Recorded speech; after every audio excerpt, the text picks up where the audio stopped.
one, the Great Train Robbery. So this is based, so it was in 1963. So there's two parts. First of all, there's the robber's tale, which is about the robbers, and then there's the copper's tale, which is about the police. Because there's two sides. There's two sides to the story. There's everything about the robbers, and then everything about the cops. So yeah, I kind of like that because we need to hear both, because that way you hear both sides of the kind of tale, as it were. So this is in 8th of August 1963, the nation woke up to the news that there was this kind of London gang that they actually stole money from, I think, a train that was going to Glasgow, I think, to London, which was hijacked by these robbers. And they heard it. This was planned way in advance. They had people in the who were interested in trains and the tracks and where the trains will be heading and all that. And they had people who kind of looked out for where they would be staying the night and all that, to who's gonna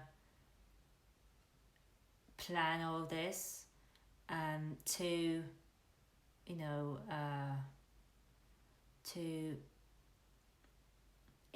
this was really planned out, but obviously they were too greedy, and they wanted more.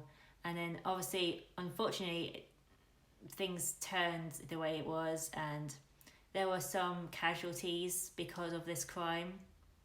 The casualties being that the train driver and a few others. And these guys, the coppers heard about these guys from other previous crimes too, and so they had really, some of them had higher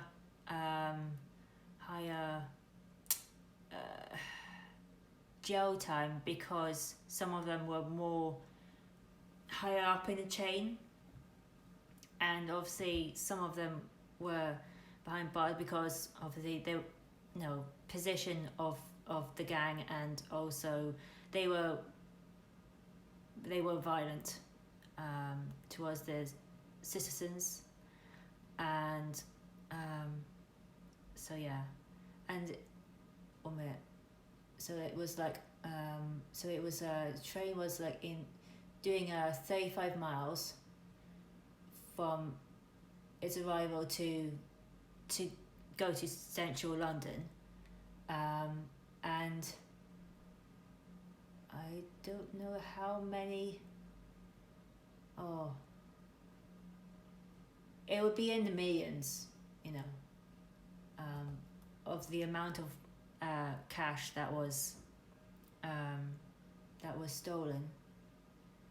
And I've seen this I've seen this a good few times, and it's like, you kind of like see different bits to the argument and all that, and you know, these two were both driven because they wanted to catch or run away from the other. So he had a drive to get him, and he had a drive to get away from him. So they were kind of doing this kind of game. It's like catch me if you can, and like, you know, how long will? And in the end, he the main leader, he actually was glad that he caught him after a long time period of time, you know. There were I don't know how many, because there was a bit after everyone was was part of the whole hijack and robbery. There were like 20, 30 of them. So I mean, it's going good. Buns glazing. So yeah, there must have been like, you know, 30 of them in this gang. But obviously they got, you know, being full of it, they actually kind of like got a bit out of hand, and they got a bit lazy. You know, they didn't think about they didn't think, apart from him, he's a planner, he's a kind of the leader. They didn't think about, you know, fingerprints or you know, all that. But he was like livid because these guys didn't even think about fingerprints. I mean, fingerprints, you know, if they had fingerprints and it went back to any one of these guys, then, you know, that's another person in that gang down, you know. So you can, like, I've got Buns Glazing, I've got like the DVDs, because I don't download things in Netflix or, you know, Amazon or Sky. I don't have Sky. I don't download anything on Netflix, so I just do DVDs because that's more permanent. And I can actually have it in my hand. So yes, I really like this kind of TV, film, 2-part section on DVD. It's really good, and you get it. You know, no one forgets this kind of robbery. You know, it's a real kind of, you know, it's one of those things where it's like you hear about it and you're very intrigued straight away, you know. So yeah,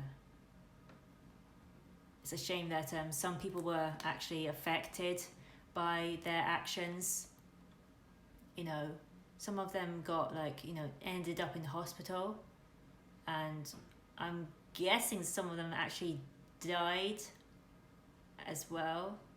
We're in shock. So yeah, lives were affected. And actually, when some of these gang members, when they actually knew that no, the cops were after them, they were trailing behind, but they were soon getting them. When some of these gang members were very, very kind of like scared, you know, they had lots of like money in their hands. It's like, oh no, I don't really want to carry this anymore. Okay, I'll dump it beside the bin, you know.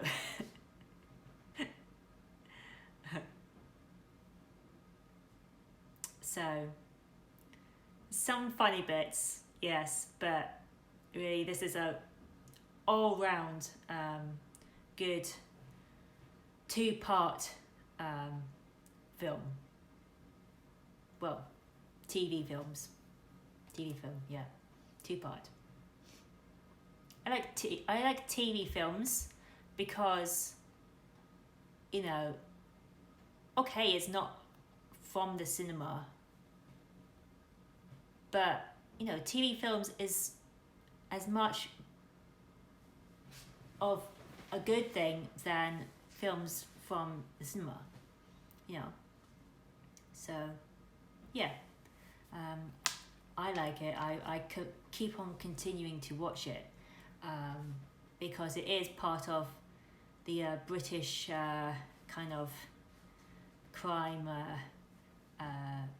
knowledge, and I think as much planning as this went to, you know, you just, anything that, you know, if people today wanted to, like, you know, kind of rob money or whatever, they need to watch this. You know, or the psyche of crime in 1960s, they need to watch this, because, you know, this was as much as it affected people, you know, in this train, it was actually good. It was a good organized and good use of you know, good organization, but then obviously the aftermath, but good use of information and good use of what are we going to do after we get this, you know. So yeah, you should definitely get this. If not, that's okay. I really like